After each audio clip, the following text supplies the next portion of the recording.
Hello, and welcome to My Week in Baseball. I'm your host, Phil S-Truth Harrison. You're listening to Season 3, Episode 5. All episodes are available in both video and podcast format at myweekinbaseball.com or subscribe on YouTube at My Week in Baseball, and be sure to click the like button too. As always, thank you to Rose Petal Studios for the artwork and logos created for this show and website. To view more, visit rosepetalstudios.com. Also, thanks to Brunjo Productions in Nashville for our intro music. Learn more at brunjo.com. Well, today we've got how many foul balls can you get at one game? The unlucky Giants and injuries to new players Jung Hoo Lee and Blake Snell, yet again. Pirates rookie pitching sensation Paul Skenes.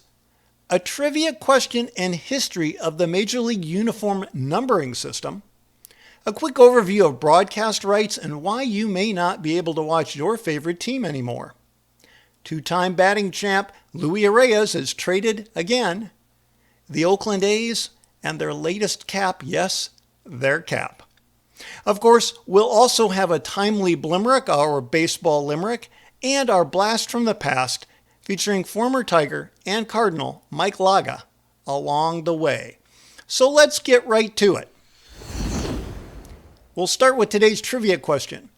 What was the original significance of uniform numbers?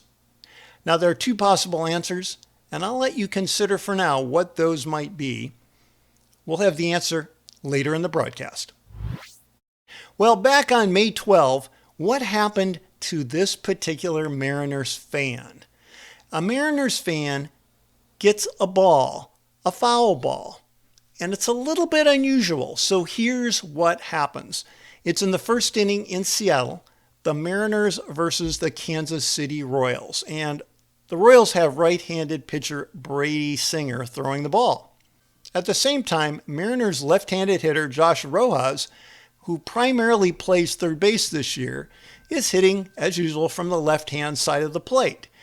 Now, this particular Mariners fan is sitting along the wall in left field. So it's right along kind of the opposite side. So he's a left-handed hitter. It's the opposite side away from the batter. So he's swinging very late, and Brady Singer tosses a pitch. Rojas hits it the other way, bounces right up against the wall. The fan nabs it, got a foul ball. And boy, is he excited. And that, is what happens when you're at a game. Something like that happens, you catch a foul ball. It's kind of a, maybe not a once-in-a-lifetime thing if you go to a lot of games, but it sure doesn't happen very often. And then again, what happens? Still at the plate, lefty Josh Rojas, still pitching for the Royals, right-handed pitcher Brady Singer. Another pitch, another late swing by the left-handed hitter, another bouncing ball along the left field wall, and guess what? Same fan scoops it up. So there you have it. One fan gets two balls on two consecutive pitches. I don't think that has ever happened before. Pretty cool.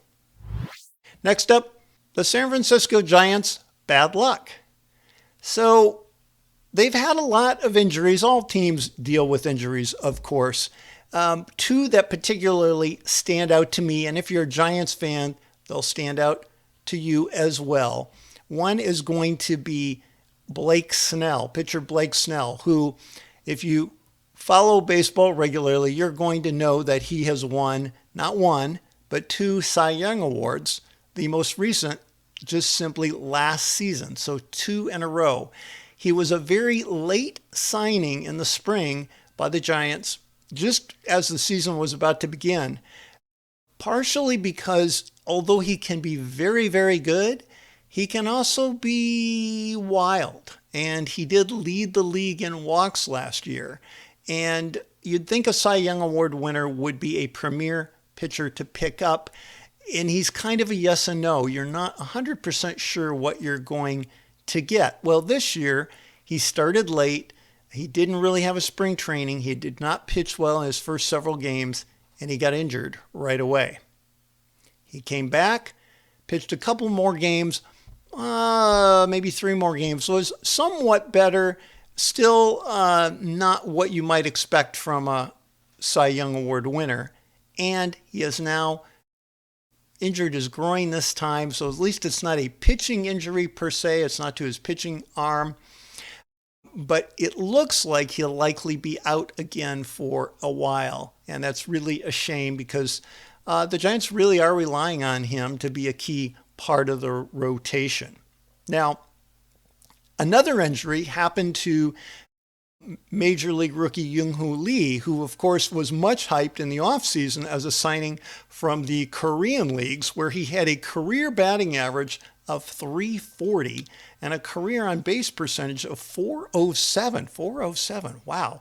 With modest home run power, but lots and lots of doubles. A guy with great expectations, going to play center field for the Giants, and started out well, and from all reports has been a terrific teammate.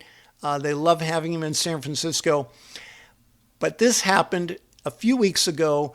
While trying to catch a ball, he runs into the wall on what ends up being a 3-run double, which is coincidentally hit by former Tiger Jeimer Candelario back in mid-May. But luckily for the Giants, it's not his throwing arm, it's his other arm. But he did require season-ending surgery. So this, again, of course, is bad luck. And the injury is not funny, but here's one of the reasons I bring it up, because I found it very amusing, the name of the surgeon. So the surgeon who was going to fix his injured shoulder is Dr. El Atrache, which to me is very close to El Atache. And what would a doctor do when putting your shoulder back together? He would attach the shoulder, right? So anyway, Dr. El Atrache, to me, I found that somewhat amusing. I hope Lee comes back next season and really is a force for the Giants. Next up, Pirates rookie Paul Skenes. So Paul Skenes, you've probably heard of, or if you haven't heard of him, you should. He's a very heralded young pitcher, probably the most heralded pitching prospect in at least a decade. And he's a rookie right-hander out of Louisiana State. And I'm going to tell you just a little bit about some of his dominance so far in the early stages of his career. So you'll see I am wearing, if you're watching on YouTube, you will see I am wearing a traditional Pirates cap, the black cap with the black bill, the black bead on top, and the yellow or gold P for Pirates. But anyway, a little bit about Paul Skenes' career thus far. I'll just give you some overall stats. In 22 innings, which is still pretty minimal in his major league career, he's got 2 wins, no losses, a 2.45 ERA, and in those 22 innings, 30 strikeouts and only 5 walks. He's 66% better earned run average than the league average, 66% better. And his fielding independent pitching, his FIP, is almost exactly the same as his ERA. It's 2.42 compared to ERA 2.45. So basically the stats are saying that the number of runs he's giving up are the expected number of runs that he's going to be giving up. And he's giving up just barely over 6 hits per 9 innings and over 12 strikeouts per 9 innings. So he's going to be terrific. A couple other things about Skenes.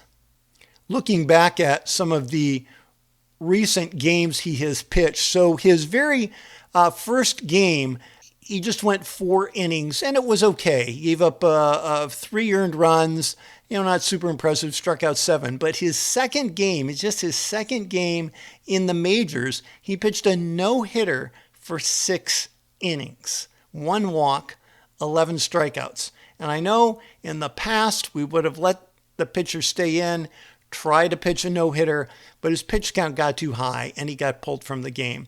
But in the games after that, so that was against the Chicago Cubs in Chicago, he pitched against the Giants in Pittsburgh, 6 innings, 6 hits, just 1 earned run, only 3 strikeouts that game. And then the next game in Detroit, 6 innings, 3 hits, 9 strikeouts. So he has been terrific, and I think you're going to want to keep your eye and ear open to hear more about the rookie pitcher, Paul Skenes. Next up, something to honk about. And this really has to do with the craziness involved in the various rights to broadcasts in Major League Baseball. So there are two kinds of rights that we're talking about. And the key one is what I'm going to almost call, it's like the historical right, which is a broadcast right. And a broadcast right really means what we would traditionally think of as TV. Now, I know sometimes you actually are now streaming a TV channel, so it can be a little confusing.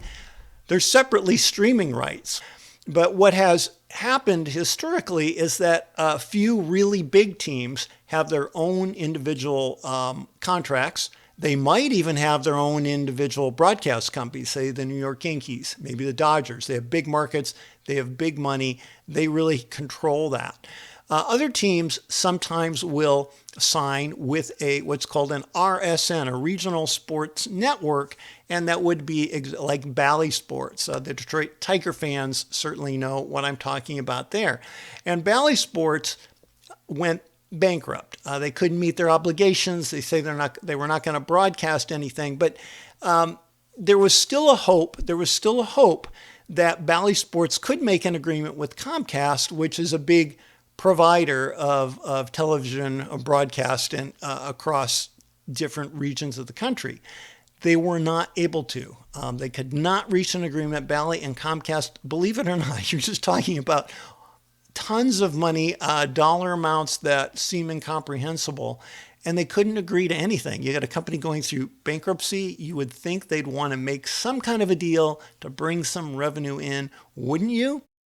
Anyhow, if you're in one of those markets like Detroit where they were not able to agree, you really have to do something else. So if you were getting your broadcast through, say, Comcast, you need to have another source if you want to watch local games in which they have exclusive rights to a certain region of the country. And so my understanding is that some other providers like Charter and DirecTV still have rights with Bally Sports. And if you are able to get a different company to provide your sports channels who is linked up with Bally, you still should be able to watch those games. I do believe it is also available streaming. Now, this is a little different on Fubo. Well, Fubo has the rights to stream broadcast games. So it's weird. Broadcasting and streaming sometimes feel like they overlap. The rights really are separate things. Anyway, what we're hopeful for in the future, and I think what MLB is hopeful for, is that they'll be able to work with a large number of teams and negotiate like a big contract. In the ideal situation, you would have all 30 teams on one contract. All those rights would go together to whoever the highest bidder was. And then you'd have to come up with a way of divvying things up. And I think that's really the sticking point. So if you're the Yankees, you're the Dodgers, you're some other team that either has your own network or has your own really large contract, much larger than some smaller and mid-market teams might have, why would you do that? You would have to get a deal where you got a higher percentage. You didn't get 1/30 of the revenue. I don't know what it would need to be, but there'd need to be something in there.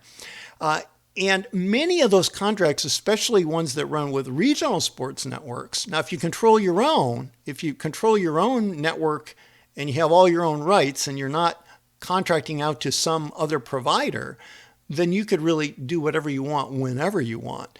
But a lot of the teams are signed up with regional sports networks into the 2030s, and that really complicates things. So those teams aren't even going to be available unless somehow their rights could be bought out. You know, you never know. You're talking about lots of money. You know, lots of teams. You feel like something could happen. That's kind of the gist of it. So I think the hope for Major League Baseball right now is to put together a smaller package. Maybe it's going to be more like 12 or 15 teams whose rights they could negotiate as a group. So it would no longer be a regional sports network. It would be like half the teams going in together. And then those teams might make themselves available to Amazon or maybe Hulu or maybe some other streaming option that would want to, purchase those rights, and that could be done as a package. So that's kind of what we're hoping for. And as that were to happen, if Major League Baseball is negotiating this as a whole, they could work it out so that we don't have blackouts. So like right now, I live on the West Coast. I tend to be a Tigers fan. I can generally watch Tiger games because I'm on the West Coast, as long as they aren't playing a West Coast team, at least one that's considered that the rights are in my region somehow. But if you're a local team right now, you're blacked out. Like you can't watch teams locally on MLB.com. But if MLB is negotiating everything, that should be able to be resolved. Anyway, I don't know. It feels real complex. I don't know if I've explained it as well as I would have liked to. I feel sorry for you, though, if you're in one of those regions where you can't watch the games right now. You can still listen on the radio. Probably if you're in your home network, you probably have a local radio station you can go to, or through MLB.com, you can get a radio-only subscription, or you can get the TV package, but you can't watch your home team. Anyway, enough about that right now, but that was my something to honk about for today. Next up, Luis Arraez.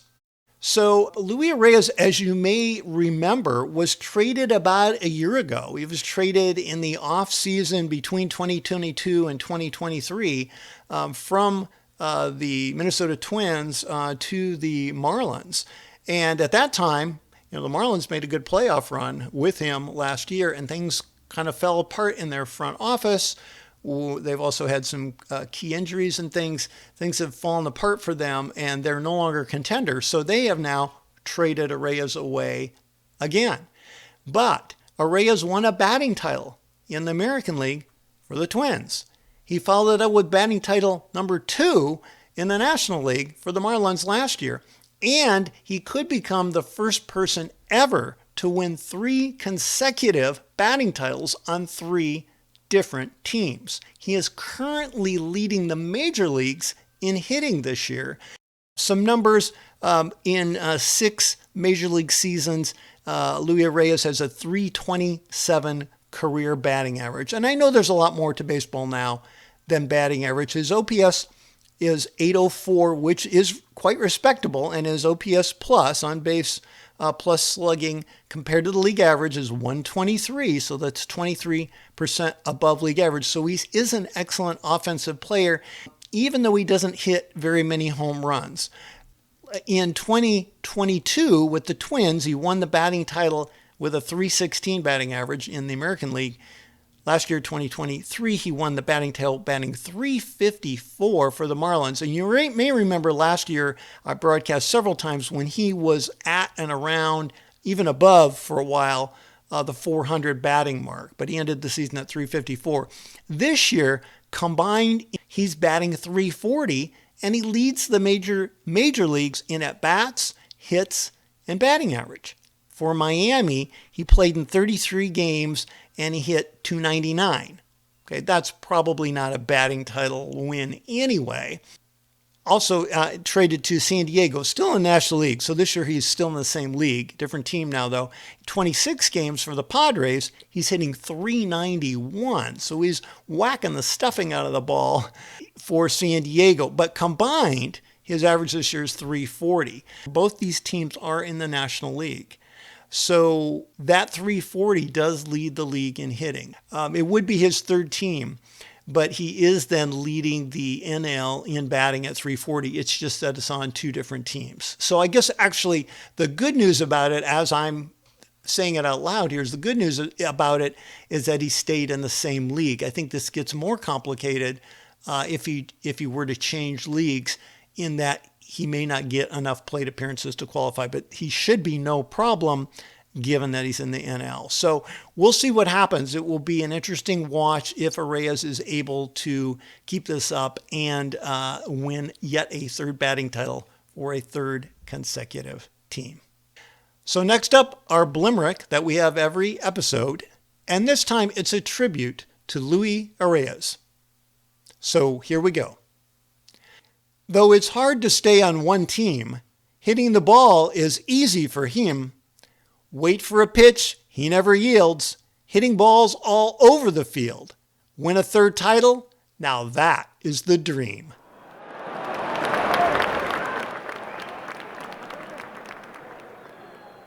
Next up, the A's and their latest cap.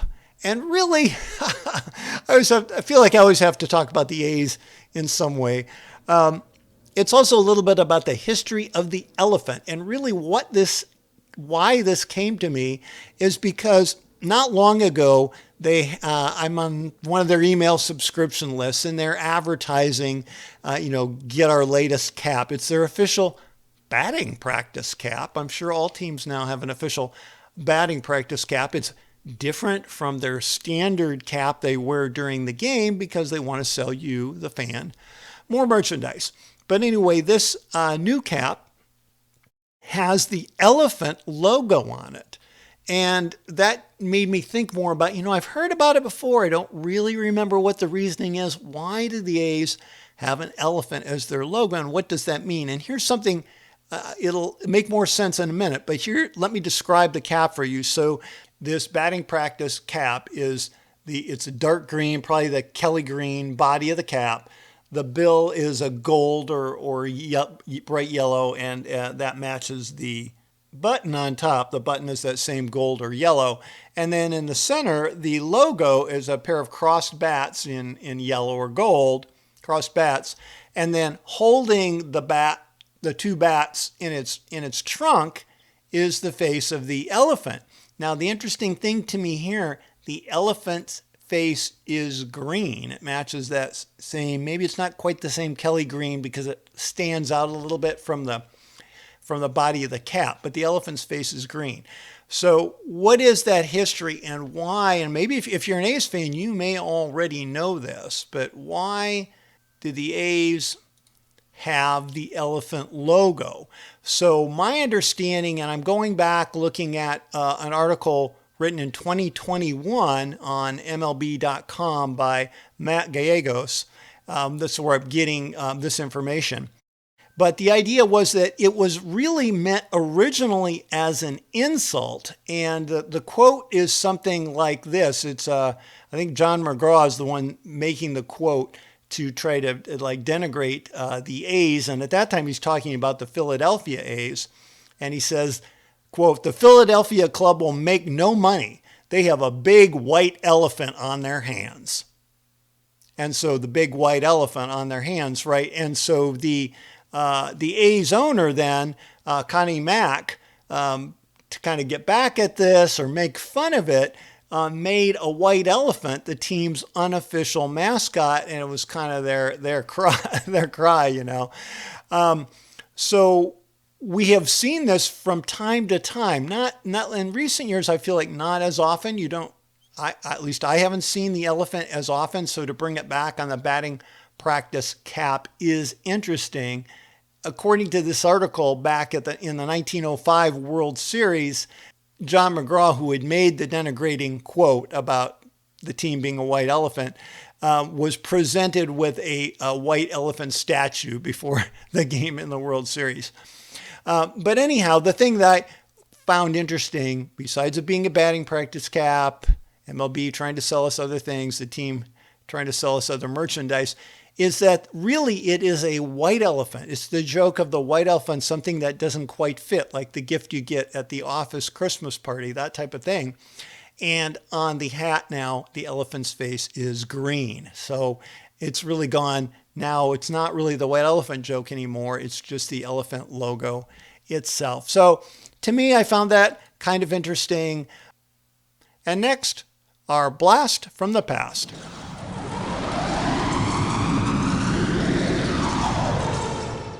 And this time, it's about Mike Laga.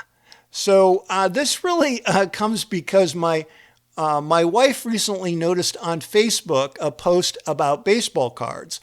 And if you were a baseball card collector, I was not especially, but if you're a baseball card collector, you probably noticed that this would happen from time to time, that a player would change teams. And sometimes the card company was not able to get a new photograph of the player on the new team in their new uniform. So they would simply hire someone to airbrush or paint over the old photograph and make it look like the other team's uniform. So Mike Laga was a great example of this because the card looks so horribly doctored. He ends up with this, he goes from the Tigers to the Cardinals. So he's going to a team that has kind of a red scheme. But the way it's painted over the Tiger uniform, it looks kind of a pinkish gray. It doesn't look right. I mean, you can see something isn't right about the uniform. So anyway, Mike Laga, if you'll remember, was a kind of a little known player, so you may not remember. I actually had a baseball card of him from the AAA, I think it was the Evansville Triplets back then, was the Tigers AAA team, was Evansville. Now, of course, it's Toledo. But he was a very good AAA player, and in my view, you might call him kind of a 4A player. So he was, at the very best of the minors, but he never seemed like he could stick at the major league level. So it's like he wasn't quite good enough, so he's more that 4A, right? He's never quite good enough to be at the major leagues. But let's take a quick look at Mike Laga. So for his career, he was worth a negative 1.0 WAR, wins above replacement, which is, very poor because 0 is replacement level. So it's as though for his major league career, he's actually below replacement level. He had a career batting average of 199 in 423 at-bats with 16 home runs and a single stolen base. So his OPS plus, remember 100 is the baseline, was only 63. So what's that, 37% below league average? And you'd have to be a great defender to even have that begin to help you. But he played over 9 different years for the Tigers and the St. Louis Cardinals, and right at the end of his career for the San Francisco Giants. I'm taking a quick look at his stats to see, did he ever really have a season that was even worth remembering? I think really the only year that he hit for a batting average was when he had only 11 at-bats in 1984. He's a 24-year-old, and he hit 545. So that would have been a claim to fame, but he didn't have any home runs that year. His biggest home run year would have been in 1986, the year the Tigers traded him to St. Louis. He had 91 at-bats with 10 walks, and he hit 6 home runs that year, but he batted only 209. So that year he was actually slightly above league average offensively at a 104 OPS plus. So that's probably actually the highlight of his career was 1986. But in minor leagues, and that's the thing that looks interesting, and one of the things I like about baseballreference.com is that you can look up the minor leagues and other leagues as well. I'm going to look at kind of that 27 is probably a good age because 27 is often considered like the peak year for players. If I remember correctly, Bill James said the peak season typically was at around age 27. The major leagues have tended to think it was later than that, but it's actually on the early side. But if we go back to a year like that when he should be quite good, he was outstanding in 1987, and that may be his overall best season. This is for AAA St. Louis at age 27. He had 35 doubles, 29 homers in 418 at-bats, 48 walks. He batted .304 with a .377 on base percentage, and his OPS was .982, which is terrific. League average is usually more like 730, maybe 740, in the low 700s. So he was great that year at AAA. He had a couple of other good AAA seasons. I guess probably his age 24 season, 1984 for Detroit. He had 30 homers, 30 doubles, batted .265. A lot of power there. So I would say this is a guy who really looked promising in the minors. And when I look across his minor league seasons, they're generally quite good, even at age 30. Playing in the minors for this time the San Francisco Giants. He batted 22 home runs in just 309 at-bats. and batted .298. So, AAA, he was great. Anyway, so that's our blast from the past. First baseman, Mike Laga. And then finally, the answer to today's trivia question. If you'll remember, the question was, what was the original significance of uniform numbers? And there are really two possible answers. So this info is based on a recent article by Cody Stavenhagen of The Athletic. It came to mind because this article was actually about the unusual situation where multiple Tiger pitchers had very low numbers, had single-digit numbers, and traditionally pitchers did not have single-digit numbers. There's also an older article on the beginning of uniform numbers by Chris Landers, which is on MLB.com. So I get my information really from those two articles. What are the two things that uniform numbers they're used for? So one of them seems obvious. It is to keep track of who's on the field. And that originally happened back in 1916 by Cleveland. It didn't last very long. It was considered unpopular and undignified, interestingly enough. And it didn't stick right away, but it was supposed to help people keeping scorekeepers, fans, anybody watching the game know really who was on the field. And then the second reason, which it ends up sticking, so uniform numbers begin to stick when the 1929 famous Yankees team starts using numbers. And at that time, reason number two, so reason number one was to keep track of who's on the field. That's obvious. What's reason number two? I think it's less obvious. It's less obvious to me. And you may have heard this before, but it traditionally was the order of the person appeared in the lineup. So the idea was if you were the leadoff hitter, you wore number one. If you were the cleanup hitter, you wore number 4. So, for example, Babe Ruth was known to have worn number 3 as the number 3 hitter. Lou Gehrig wore number 4 as the cleanup hitter. And then in most cases, I found this a little interesting too, the catcher would wear number 8 because back then, of course, pitchers batted, so pitchers would be the 9th batter. The catcher would normally bat 8th. The backup catcher then often wore number 9. So the catchers would be either 8 or 9. And then the pitchers had to be a higher number. So from this information, the pitchers tended to wear numbers 11 through 21. Anything really, it seems to me anything really 10 or above. So pitchers tended to wear double digits. And now people wear all kinds of numbers. I think you'll even see 0 or 00 sometimes, or you'll see very high numbers in the 90s or other numbers occasionally. But that's why it was unusual for 3 Tigers to end up with single-digit numbers, because historically, single digits were reserved for position players.